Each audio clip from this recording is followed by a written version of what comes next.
ಮನೆ ಒಳಗೆ ಕೂತಾಗ್ಲೂ ಕೂಡ ಖಾಸಗಿಯಾಗಿ ಮಾತಾಡೋದಕ್ಕೆ ಸಾಧ್ಯವಾಗದಂಥ ಮೊಬೈಲ್ ಆ್ಯಪನ್ನು ಮೋದಿ ಸರ್ಕಾರ ಜನರ ಮೇಲೆ ಹೇರೋದಕ್ಕೆ ಹೊರಟಿದೆಯಾ? ನಾಗರಿಕರು ಕಣ್ಣು ಮುಚ್ಚಿ ತನ್ನನ್ನು ನಂಬಬೇಕು ಅಂತ ಸರ್ಕಾರದ ಇಂಗಿತ ಆಗಿದೆಯಾ?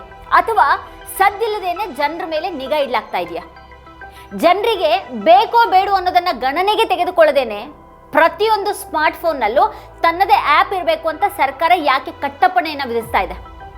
ಆ ಆ್ಯಪ್ ನಿಜವಾಗಿಯೂ ಜನರನ್ನ ರಕ್ಷಿಸ್ತಾ ಇದ್ರೆ ಅದರ ಇನ್ಸ್ಟಾಲೇಷನ್ ಕಡ್ಡಾಯಗೊಳಿಸುವಂಥ ಅನಿವಾರ್ಯತೆ ಏನಿದೆ?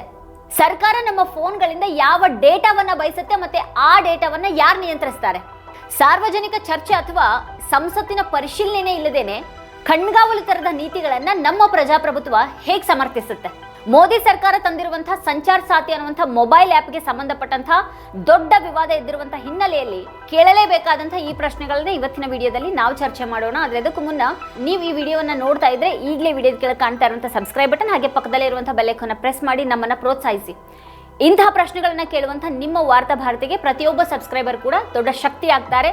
ಈ ವಿಡಿಯೋವನ್ನ ಮಿಸ್ ಮಾಡದೆ ಕೊನೆವರೆಗೂ ನೋಡಿ. ಹಾಗೆ ಕುರಿತಾಗಿ ನಿಮ್ಗೇನು ಅಭಿಪ್ರಾಯಗಳಿದೆ ಅದನ್ನ ವಿಡಿಯೋದ ಕೆಳಗಡೆ ಕಮೆಂಟ್ ಮಾಡಿ ನಮಗೆ ತಿಳಿಸಿ. ಹಾಗೆ ವಿಡಿಯೋದ ಲಿಂಕ್ ಅನ್ನ ನಿಮ್ಮೆಲ್ಲ ಬಂಧು ಮಿತ್ರರಿಗೆ ವಾಟ್ಸ್ಆಪ್ ಮಾಡಿ ಸತ್ಯವನ್ನ ಎಲ್ಲೆಡೆಗೆ ತಲುಪಿಸಿ. ಈಗ ನಾವು ವಿಷಯಕ್ಕೆ ಬರೋಣ. ಯಾವ ಫೋನ್ ಅನ್ನ ಬಳಸ್ಕೊಂಡು ವಾಟ್ಸ್ಆಪ್ ಮೂಲಕ ನಕಲಿ ಸುದ್ದಿ ಮತ್ತೆ ನಕಲಿ ಇತಿಹಾಸವನ್ನ ಹರಡಲಾಗ್ತಾ ಇದೆಯೋ, ಯಾವುದನ್ನ ಜನರಲ್ಲಿ ದ್ವೇಷ ತುಂಬೋದಕ್ಕೆ ಬಳಸಲಾಯಿತು, ಅದೇ ಫೋನ್ನಲ್ಲಿ ಸರ್ಕಾರ ಈಗ ತನ್ನದೇ ಒಂದು ಅಪ್ಲಿಕೇಶನ್ ಅನ್ನ ಇನ್ಸ್ಟಾಲ್ ಮಾಡಲೇಬೇಕು ಅಂತ ಹೇಳ್ತಾ ಇದೆ. ಆ ಮೂಲಕ ಸರ್ಕಾರ ಜನರನ್ನ ನಿಯಂತ್ರಿಸೋದಕ್ಕೆ ಬಯಸ್ತಾ ಇದೆ. ಸಂಚಾರ್ ಸಾಥಿ ಅಪ್ಲಿಕೇಶನ್ ಬಗ್ಗೆ ಎದ್ದಿರುವಂತಹ ಆರೋಪಗಳು ಮತ್ತೆ ಪ್ರಶ್ನೆಗಳ ಬಗ್ಗೆ ನಾವು ಎಚ್ಚರ ವಹಿಸಬೇಕಾಗಿದೆ. ತಮ್ಮ ಎಲ್ಲಾ ಪ್ರಯಾಣಗಳನ್ನ ರೆಕಾರ್ಡ್ ಮಾಡುವಂತ ಅಪ್ಲಿಕೇಶನ್ ಅನ್ನ ಯಾರು ಕೂಡ ತಮ್ಮ ಫೋನ್ನಲ್ಲಿ ಬಯಸೋದಿಲ್ಲ. ಆ ಮಾಹಿತಿ ಸರ್ಕಾರವನ್ನ ತಲುಪುತ್ತೆ. ಆದ್ರೆ ಅಂಥದ್ದೊಂದು ಅಪ್ಲಿಕೇಶನ್ ಅನ್ನ ಮೋದಿ ಸರ್ಕಾರ ಮೊಬೈಲ್ ಫೋನ್ನಲ್ಲಿ ಅಳವಡಿಸೋದಕ್ಕೆ ಬಯಸ್ತಾ ಇದೆ.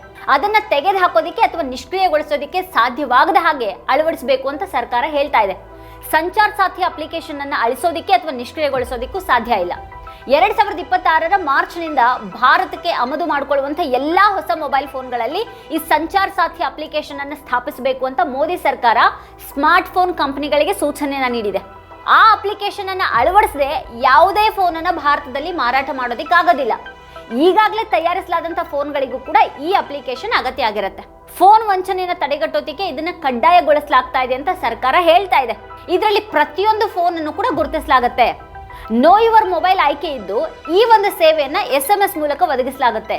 ವಂಚನೆಯ ಕರೆಗಳನ್ನ ವರದಿ ಮಾಡೋದಕ್ಕೆ ಮತ್ತೆ ಬ್ಲಾಕ್ ಮಾಡೋದಕ್ಕೆ ಅವಕಾಶ ಇರುತ್ತೆ. ಫೋನ್ ಏನಾದರೂ ಕಳೆದು ಹೋದ್ರೆ ಸಂಚಾರ್ ಸಾಥಿ ಅಪ್ಲಿಕೇಶನ್ ಅದನ್ನ ಪತ್ತೆ ಹಚ್ಚೋದಕ್ಕೆ ಸಹಾಯ ಮಾಡುತ್ತೆ. ಈ ಸಂಚಾರ್ ಸಾಥಿ ಅಪ್ಲಿಕೇಶನ್ ಫೋನ್ ಅನ್ನ ಟ್ರ್ಯಾಕ್ ಮಾಡೋದ್ರಿಂದ ಫೋನ್ ಕಳೆದು ಹೋದ್ರೆ ಅಥವಾ ಕದ್ದಿದ್ರೆ ಅದನ್ನ ಪತ್ತೆ ಹಚ್ಚೋದಕ್ಕೆ ನೆರವಾಗುತ್ತೆ. ಅಂದ್ರೆ ಇದರ ಅರ್ಥ ನೀವು ಎಲ್ಲಿಗೆ ಹೋಗ್ತಾ ಇದ್ದೀರಿ ಮತ್ತೆ ನೀವು ಯಾರನ್ನ ಭೇಟಿ ಆಗ್ತಾ ಇದ್ದೀರಿ ಅನ್ನುವಂಥ ಎಲ್ಲ ಪ್ರತಿಕ್ಷಣದ ಮಾಹಿತಿಯನ್ನು ಕೂಡ ಅದು ಸಂಗ್ರಹಿಸುತ್ತೆ.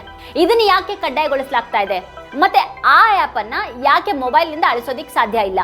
ಸರ್ಕಾರಿ ಮೊಬೈಲ್ ಆ್ಯಪ್ ಪ್ರತಿ 5 ನಿಮಿಷಗಳಿಗೊಮ್ಮೆ ನಾಗರಿಕರ ಫೋನ್ ಮಾಹಿತಿಯನ್ನು ಸಂಗ್ರಹಿಸೋದಿಕ್ಕೆ ಪ್ರಾರಂಭ ಮಾಡುವಂತಹ ದಿನ ದೂರವಿಲ್ಲ ಅಂತ ನಾವು ಭಾವಿಸ್ಬೇಕಾ? ಸರ್ಕಾರಿ ಆದೇಶ ಅದನ್ನ ಕಡ್ಡಾಯ ಅಂತ ಹೇಳುತ್ತೆ. ಅದನ್ನ ಡಿಲೀಟ್ ಮಾಡೋದಕ್ಕೆ ಸಾಧ್ಯ ಇಲ್ಲ ಅಂತ ಹೇಳುತ್ತೆ. ಮತ್ತೆ ಇದನ್ನ ನಿಷ್ಕ್ರಿಯಗೊಳಿಸೋದಕ್ಕೂ ಕೂಡ ಸಾಧ್ಯ ಇಲ್ಲ ಅಂತ ಒಂದು ಆದೇಶದಲ್ಲಿ ಹೇಳಲಾಗಿದೆ. ಆದರೆ ಈ ವಿಷಯ ವಿವಾದವಾಗಿ ಬದಲಾದ ಹಿನ್ನೆಲೆಯಲ್ಲಿ ಕೇಂದ್ರ ದೂರಸಂಪರ್ಕ ಸಚಿವ ಜ್ಯೋತಿರಾದಿತ್ಯ ಸಿಂಧ್ಯಾ ಮಂಗಳವಾರ ಮಹತ್ವದ ಮಾಹಿತಿಯನ್ನ ನೀಡಿದ್ದಾರೆ. ಬಳಕೆದಾರರು ಸಂಚಾರ್ ಸಾಥಿ ಆ್ಯಪ್ ನಿಮ್ಮ ಫೋನ್ನಲ್ಲಿ ಇಟ್ಕೊಳ್ಳೋದಕ್ಕೆ ಬಯಸದೇ ಇದ್ರೆ ನೀವು ಅದನ್ನ ಡಿಲೀಟ್ ಮಾಡಬಹುದು. ಇದು ಆಪ್ಷನಲ್ ಅಂತ ಹೇಳಿದ್ದಾರೆ. ಈ ಅಪ್ಲಿಕೇಶನ್ ಅನ್ನ ಎಲ್ಲರಿಗೂ ಕೂಡ ಪರಿಚಯಿಸೋದು ನಮ್ಮ ಕರ್ತವ್ಯ. ಅದನ್ನ ಅವರ ಮೊಬೈಲ್ಗಳಲ್ಲಿ ಇಟ್ಕೊಳ್ಳೋದು ಅಥವಾ ಡಿಲೀಟ್ ಮಾಡೋದು ಬಳಕೆದಾರರಿಗೆ ಬಿಟ್ಟಿದ್ದು ಅಂತ ಸಿಂಧ್ಯಾ ಅವರು ತಿಳಿಸಿದ್ದಾರೆ. जो लोग सुविधा इस्तेमाल करना चाहते हैं वो करें, जो नहीं करना चाहते हैं और डिलीट करना चाहते हैं वो डिलीट करें. प्रॉब्लम क्या है? Thank you. ಇನ್ನು ಸರ್ಕಾರದ ಆದೇಶ ಮಾತ್ರ ಇದು ಆಪ್ಷನಲ್ ಅಂತ ಹೇಳೋದಿಲ್ಲ. ಇಂಥ ಕಠಿಣ ಆದೇಶ ನೀಡೋ ಮೊದಲು ಸಂಬಂಧಪಟ್ಟಂತ ಸಚಿವರಿಗೆ ಏನಾದರೂ ಗೊತ್ತಿತ್ತಾ? ಅದನ್ನ ನಿಷ್ಕ್ರಿಯಗೊಳಿಸೋದಕ್ಕೆ ಅಥವಾ ತೆಗೆದುಹಾಕೋದಕ್ಕೆ ಸಾಧ್ಯ ಇಲ್ಲ ಅಂತ ಆದೇಶ ಹೇಳ್ತಾ ಇದೆ. ಆದೇಶವನ್ನ ಹೊರಡಿಸಿದ ಅದೇ PIB ಈಗ ಬಳಕೆದಾರರು ಯಾವುದೇ ಸಮಯದಲ್ಲಿ ಆ್ಯಪ್ ಅನ್ನ ಡಿಲೀಟ್ ಮಾಡಬಹುದು ಅನ್ನುವಂತಹ ಜ್ಯೋತಿರಾದಿತ್ಯ ಸಿಂಧ್ಯಾ ಅವರ ಹೇಳಿಕೆಯನ್ನ ಟ್ವೀಟ್ ಮಾಡಿದೆ. ಡೌನ್ಲೋಡ್ ಮಾಡಿದ ನಂತರ ಆ್ಯಪ್ ಅನ್ನ ಅಳಿಸಬಹುದು ಅಂತ ಅದು ಸರಳವಾಗಿ ಹೇಳುತ್ತೆ. ಆದ್ರೆ ನಿಜವಾಗಿಯೂ ಅಪ್ಲಿಕೇಶನ್ ಅನ್ನ ಅಳಿಸೋದಕ್ಕೆ ಸಾಧ್ಯ ಇಲ್ವಾ ಅಥವಾ ಇಲ್ಲಿ ಜನರ ದಾರಿ ತಪ್ಪಿಸಲಾಗ್ತಾ ಇದೆಯಾ? PIB ಸೂಚನೆನೇ ಆ್ಯಪ್ ಅನ್ನ ನಿಷ್ಕ್ರಿಯಗೊಳಿಸೋದಿಕ್ಕೆ ಆಗೋದಿಲ್ಲ ಅಂತ ಹೇಳಿದೆ. ಅಪ್ಲಿಕೇಶನ್ ಅನ್ನ ಯಾಕೆ ಕಡ್ಡಾಯಗೊಳಿಸಲಾಗಿದೆ ಅನ್ನೋದ್ರ ಕುರಿತು ಏನನ್ನು ಹೇಳಲಾಗಿಲ್ಲ. ಈ ಸರ್ಕಾರಿ ಆದೇಶ ಆಪಲ್, ಸ್ಯಾಮ್ಸಂಗ್, ವಿವೋ, ಒಪ್ಪೋ ಮತ್ತೆ ಶೌಮಿ ಅಂತಹ ಕಂಪನಿಗಳಿಗೆ ಅನ್ವಯಿಸುತ್ತಿದೆ. ಕಂಪನಿಗಳು 120 ದಿನಗಳಲ್ಲಿ ಇದ್ರ ಬಗ್ಗೆ ವರದಿಯನ್ನು ಸಲ್ಲಿಸಬೇಕು. ಆಪಲ್ ಈ ಒಂದು ಆದೇಶವನ್ನ ವಿರೋಧ ಮಾಡುತ್ತೆ ಅಂತ ರಾಯ್ಟರ್ಸ್ ವರದಿ ಮಾಡಿದೆ. ಕಂಪನಿ ಆದೇಶವನ್ನ ಪಾಲಿಸದೇ ಇರೋದ್ರ ಬಗ್ಗೆ ಯೋಚನೆ ಮಾಡ್ತಾ ಇದೆ ಅಂತ ಮೂಲಗಳು ರೈಟರ್ಸ್ಗೆ ತಿಳಿಸಿವೆ. ಅದು ತನ್ನ iOS ವ್ಯವಸ್ಥೆಗೆ ಹಲವಾರು ಭದ್ರತಾ ಸಮಸ್ಯೆಗಳನ್ನು ಸೃಷ್ಟಿ ಮಾಡಬಹುದಾಗಿದ್ದರಿಂದ ಜಗತ್ತಿನಲ್ಲಿ ಎಲ್ಲಿಯೂ ಕೂಡ ಅಂತಹ ನಿಯಮಗಳನ್ನು ಅನುಸರಿಸೋದಿಲ್ಲ ಅಂತ ಹೇಳಲಾಗ್ತಿದೆ. ಈ ಸೆಪ್ಟೆಂಬರ್ನಲ್ಲಿ ರಷ್ಯಾ ಎಲ್ಲಾ ಫೋನ್ಗಳು ಮತ್ತೆ ಟ್ಯಾಬ್ಲೆಟ್ಗಳಲ್ಲಿ ಮ್ಯಾಕ್ಸ್ ಮೆಸೆಂಜರ್ ಅನ್ನುವಂಥ ಒಂದು ಅಪ್ಲಿಕೇಶನ್ ಅನ್ನ ಕಡ್ಡಾಯಗೊಳಿಸಿತು. ಅದನ್ನ ವಾಟ್ಸ್ಆಪ್ಗೆ ಪ್ರತಿಸ್ಪರ್ಧಿಯಾಗಿ ಪ್ರಾರಂಭ ಮಾಡಲಾಯಿತು. ಆದರೆ ಇದ್ರ ಬಳಕೆ ಸರ್ಕಾರ ಸಾಮಾನ್ಯ ಜನರ ಮೇಲೆ ಇನ್ನಷ್ಟು ಕಠಿಣ ಕಣ್ಗಾವಲಿಡುವಂಥ ಉದ್ದೇಶದಾಗಿದೆ ಅಂತ ಹೇಳಲಾಗಿದೆ. ಸರ್ಕಾರ ನಿಮ್ಮ ಪ್ರತಿ ಸಣ್ಣ ಸಂಭಾಷಣೆ ಮತ್ತೆ ಭೇಟಿಯ ಬಗ್ಗೆ ಕಣ್ಣಿಟ್ರೆ ಅದರ ಪರಿಣಾಮ ಏನಾಗಬಹುದು? ಆಗ ಸರಳವಾದ ವಾಟ್ಸ್ಆಪ್ ಫಾರ್ವರ್ಡ್ ಕೂಡ ಭದ್ರತಾ ಬೆದರಿಕೆಯಾಗಿ ಪರಿಣಮಿಸುತ್ತೆ ಮತ್ತೆ ಜನರನ್ನ ಕ್ಷುಲ್ಲಕ ಕಾರಣಗಳಿಗಾಗಿ ಜೈಲಿಗೆ ಹಾಕಬಹುದು. ಭಯ ಎಷ್ಟು ತೀವ್ರವಾಗುತ್ತೆ ಅಂತ ಅಂದ್ರೆ ಅವರು ಮನೆಯಲ್ಲಿಯೂ ಕೂಡ ಸರ್ಕಾರವನ್ನ ಪ್ರಶ್ನೆ ಮಾಡೋದನ್ನ ನಿಲ್ಲಿಸ್ಬಿಡ್ತಾರೆ.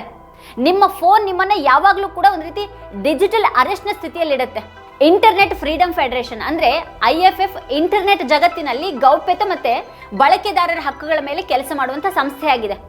IMEI ವಂಚನೆಯನ್ನು ತಡೆಗಟ್ಟುವಂತ ಹೆಸರಿನಲ್ಲಿ ಈ ಒಂದು ಅಪ್ಲಿಕೇಶನ್ ಅನ್ನ ಪರಿಚಯಿಸಲಾಗ್ತಾ ಇದೆ ಅಂತ ಅದು ಹೇಳಿದೆ.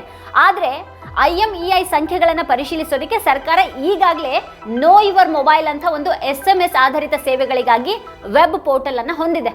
ಹಾಗಿರುವಾಗ ಈಗ ಶಾಶ್ವತ ಆಪ್ ಯಾಕೆ ಬೇಕು ಅನ್ನೋದಕ್ಕೆ ಸರ್ಕಾರ ತನ್ನ ಆದೇಶದಲ್ಲಿ ಉತ್ತರವನ್ನ ನೀಡಿಲ್ಲ. ಸರ್ಕಾರಿ ಮಾಹಿತಿಯ ಪ್ರಕಾರ ಸಂಚಾರ್ ಸಾಥಿ ಅಪ್ಲಿಕೇಶನ್ ಮೂಲಕ ಈ ವರ್ಷ 7 ಲಕ್ಷ ಕಳೆದುಹೋದಂಥ ಫೋನ್ಗಳು ಪತ್ತೆಯಾಗಿವೆ. ತಮ್ಮ ಫೋನ್ ಅನ್ನ ಹುಡುಕಬೇಕಾದಂಥ ಯಾರಾದರೂ ಕೂಡ ಈ ಅಪ್ಲಿಕೇಶನ್ ಅನ್ನ ಬಳಸಿ ಅದನ್ನ ಡೌನ್ಲೋಡ್ ಮಾಡಬಹುದು ಮತ್ತೆ ಅದನ್ನ ಕಂಡುಕೊಂಡ ನಂತರ ಅದನ್ನ ಡಿಲೀಟ್ ಕೂಡ ಮಾಡಬಹುದು. ಆದರೆ ಈ ಹಕ್ಕನ್ನ ಜನರಿಂದ ಯಾಕೆ ಕಸಿದುಕೊಳ್ಳಲಾಗ್ತಾ ಇದೆ? ಅಂತಹ ಟ್ರ್ಯಾಕಿಂಗ್ ಅಪ್ಲಿಕೇಶನ್ಗಳು ಸರ್ಕಾರಕ್ಕೆ ಟ್ರ್ಯಾಕಿಂಗ್ ಸಾಧನಗಳಾಗಿ ಕೆಲಸ ಮಾಡಬಹುದು ಅಂತ ಗೌಪ್ಯತೆ ತಜ್ಞರು ಹೇಳ್ತಾ ಇದ್ದಾರೆ. ಸೈಬರ್ ಭದ್ರತೆ ಹೆಸರಿನಲ್ಲಿ ಆದೇಶವನ್ನ ನೀಡಲಾಗಿದೆ. ಸೈಬರ್ ಭದ್ರತೆಗೆ ಬೆದರಿಕೆಯನ್ನುಂಟು ಮಾಡುವಂಥ ಚಟುವಟಿಕೆಗಳನ್ನ ಅಪ್ಲಿಕೇಶನ್ ಗುರುತಿಸುತ್ತೆ ಅಂತ ಹೇಳಲಾಗಿದೆ. ಆದರೆ ಇದು ಯಾವ ರೀತಿಯ ಚಟುವಟಿಕೆಗಳನ್ನು ಒಳಗೊಂಡಿದೆ ಅನ್ನೋದನ್ನ ನಿರ್ದಿಷ್ಟವಾಗಿ ಹೇಳಿಲ್ಲ. ಈ ಆ್ಯಪ್ ಅನ್ನ ಹೇಗೆ ಬಳಸಲಾಗುತ್ತೆ ಅನ್ನೋದು ಯಾರಿಗೂ ಕೂಡ ಗೊತ್ತಿಲ್ಲ. ಮತ್ತೆ ಸರ್ವರ್ ನವೀಕರಣದ ನೆಪದಲ್ಲಿ ಅದರ ಸ್ವರೂಪ ಬದಲಾಗುವಂತ ಸಾಧ್ಯತೆ ಇದೆ. ವಿರೋಧ ಪಕ್ಷದ ಸಂಸದರು ಸಂಚಾರ್ ಸಾಥಿ ಆ್ಯಪ್ ಅನ್ನ ವಿರೋಧ ಮಾಡಿದ್ದಾರೆ. ನಾಗರಿಕರು ಅದನ್ನ ವಿರೋಧ ಮಾಡಬೇಕು ಅಂತ ಕೂಡ ಪ್ರಿಯಾಂಕಾ ಗಾಂಧಿ ಅವರು ಹೇಳಿದ್ದಾರೆ. ಅವರು ತಮ್ಮ ಗೌಪ್ಯತೆಯ ಹಕ್ಕಿನ ಬಗ್ಗೆ ಮಾತಾಡಬೇಕು. ಯಾರಾದರೂ ಕೂಡ ತಮ್ಮ ಸಂದೇಶಗಳನ್ನ ಕುಟುಂಬ ಮತ್ತೆ ಸ್ನೇಹಿತರಿಗೆ ಖಾಸಗಿಯಾಗಿ ಇಡೋದು ನಮ್ಮ ಹಕ್ಕು. ಇಬ್ಬರು ವ್ಯಕ್ತಿಗಳ ನಡುವಿನ ಸಂಭಾಷಣೆ ಸರ್ಕಾರವನ್ನ ಯಾಕೆ ತಲುಪಬೇಕು? Citizens have their right to privacy. Even all of you must be having a right to privacy to send your own messages to family, friends without the government looking at everything. It's not just one thing. It's not just snooping on the telephones. It's overall. They are turning this country into a dictatorship. ಜನರಿಗೆ ಗೌಪ್ಯತೆಯ ಅರ್ಥ ಮತ್ತೆ ಅಪಾಯ ಎರಡನ್ನೂ ಹೇಳಬೇಕು.